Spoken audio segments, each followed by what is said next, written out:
trade Matthew Judon. You want him gone. Yeah, I think it's time. I think at this point, if you don't trade him and you do pay him, you're setting a terrible example because now he's made a big scene. Now he's made a spectacle of himself, and now he's gone head-to-head with not only the coach but the GM and sort of everything else and made it a whole thing.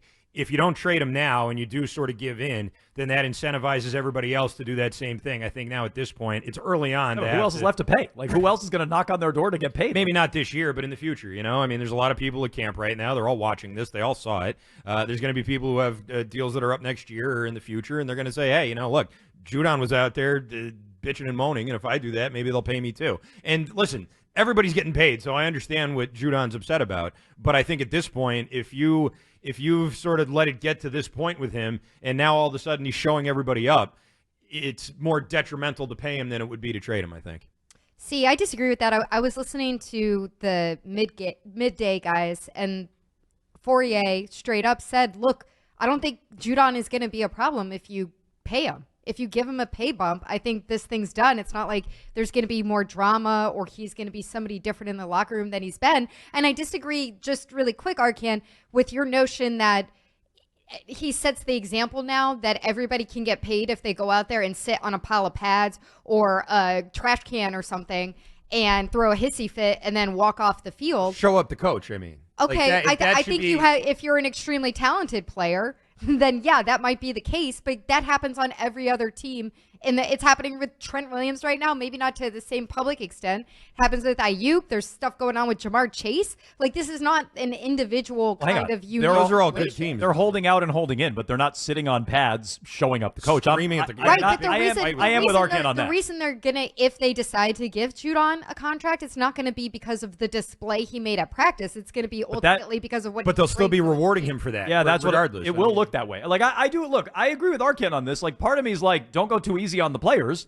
But then I'm also like, pay Judon. Now, my out is where you're at, Mego. I'm like, you paid all these bum-ass players, pay the good one. And I just give him a pay bump. I'm not giving him a giant extension. I'm giving him some money to get him out on the field. But I don't think this happens everywhere, like what happened yesterday. I think that happens with bad organizations.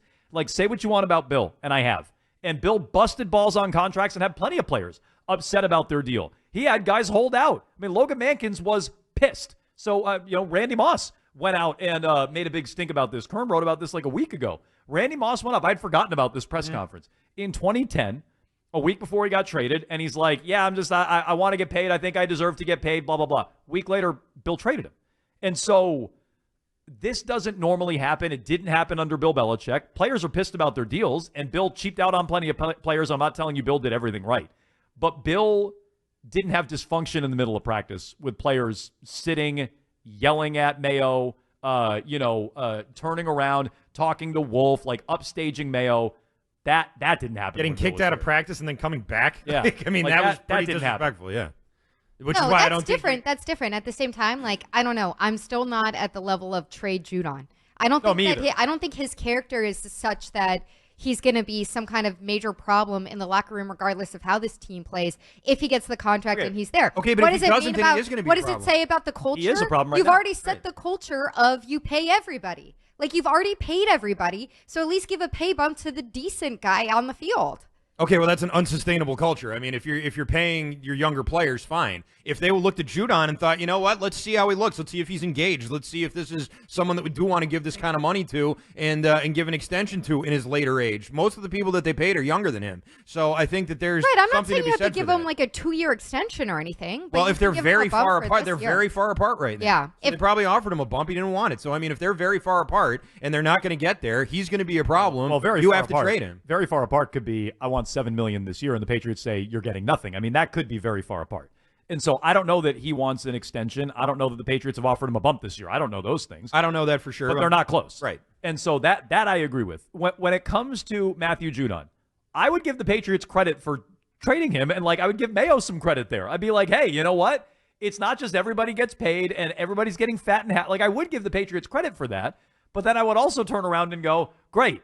You drew the line with this guy. Your best player. I mean, arguably, no one knows what he looks like, Mego. Like, you say that very historically. confidently. He's been their best player, yes. But I have no idea what he's like on the other side of this injury. I have faith in him. I would give him a bump for this year. I definitely wouldn't give him a 2 or 3 year extension.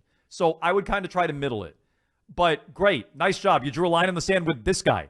Like, I probably would have drawn a line in the sand with Ramondre Stevenson, or I would have drawn a line in the sand with, like, Hunter Henry or a bunch of the God Chow I would never pay a cent to. It sounds like they're about to give him an extension. Even Peppers. I'm not paying any of those guys. Duggar I wouldn't have paid. Onwenu, I would have drawn a line with any of those guys before this guy. So, like, great. Now you lost arguably your best player on the team, your best player on defense, and that's where you decided to draw a line. That's what I'd crush him for, but I would at least give him some credit with, all right, you're not going to be a distraction. You're not going to walk all over the coach and get away with it. I would give him credit for that. I also wonder, just really quick, so we have that report that Judon and the team are super far apart.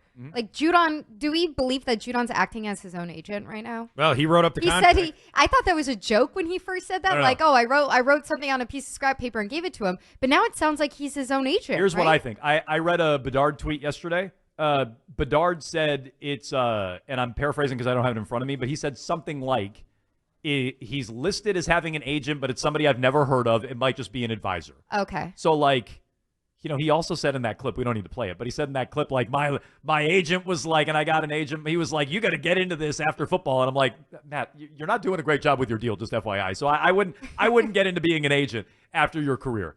But yeah, I think he's self-represented on this. And that could be part of the reason why he's in trouble. Like, honestly, part of the reason why he's the one guy who hasn't gotten paid is because he doesn't know how to negotiate, because that's not his job. That's what I'm saying. When you hear reports that they're far, far, far apart, part of it might be that this is an unusual negotiation process, more like the beginnings of Lamar Jackson's negotiating process, because he's representing himself. Right. So look, I don't want to go down that road. Florio went down that road a bunch. Florio does it constantly with Caleb Williams. He did it with Lamar Jackson. And I like the work of Mike Florio, unlike a lot of people at this station. Gresh yells at me about it. He does? Andy Hart, yes. When you cite Florio, is Fourier a big fan? I don't think he is. I don't think a lot of people like his work. I like his work. But he really does carry the water for some agents.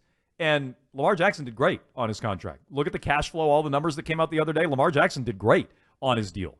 But took a while, but he eventually he did. up, yeah. But part of the reason why Matthew Judon hasn't gotten paid while everybody else has, that might be a reason.